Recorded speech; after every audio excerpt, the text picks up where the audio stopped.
You sit down to write and the thoughts start creeping in. What if this is wrong? Well, that's not quite right. What if it sounds stupid? What if I'm wasting my time? You hesitate. You write a sentence and then delete it. You rewrite it, but it still doesn't feel right. Before you've even begun, you're convinced it's already a failure. But here's the truth.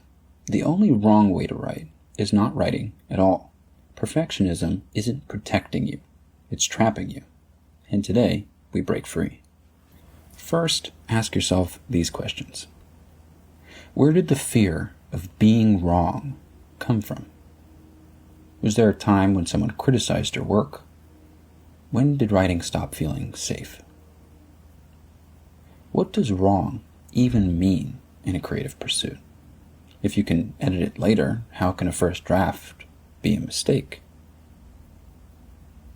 What's the worst that could happen if you wrote something imperfect?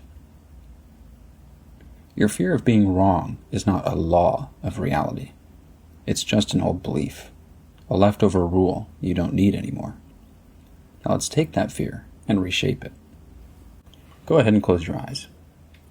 Imagine a sculptor standing in front of a massive block of marble. They pick up their chisel and carve the first cut. It's rough, imperfect, but it's progress. Every strike of the chisel brings the sculpture closer to life. Now imagine if the sculptor refused to start because they were afraid the first strike would be wrong. The statue would never exist. Writing is sculpting. The first words on the page are just the raw material. They don't have to be perfect. They just have to exist. Breathe in. Feel the first strike of the chisel. Breathe out. Let go of the fear of imperfection. Imagine your writing as an ancient text. Buried, damaged, incomplete. It's been hidden for centuries, and you're the first person to uncover it. You brush away the dust, revealing faint words. They're not perfect. In fact, they're barely legible, but they are valuable. The artifact doesn't need to be flawless to be worth something. In fact, it's the imperfections that make it more interesting. Your first draft is like this artifact. It's not about being polished. It's about being unearthed. Breathe in. See the words appear. Breathe out. Let go of needing them to be perfect. Now let's imagine you're in a competition.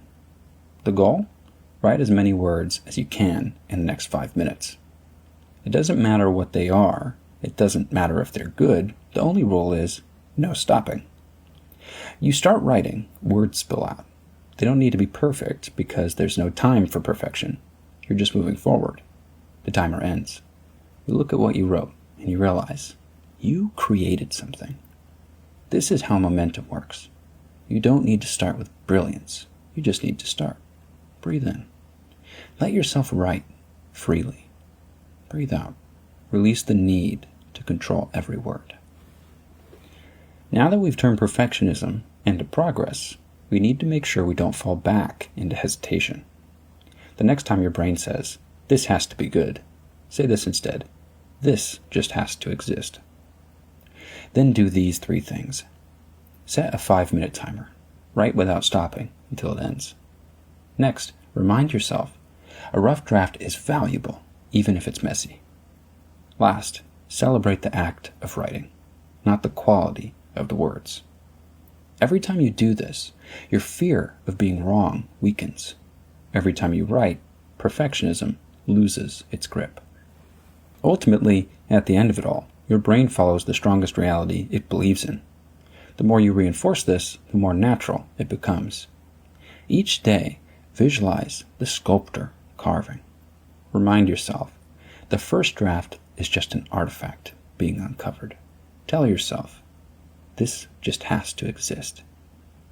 Repeat out loud, my words are valuable, even before they're perfect. Perfectionism is already starting to break. Soon, writing will feel free. This is your future self calling. All you have to do is pick up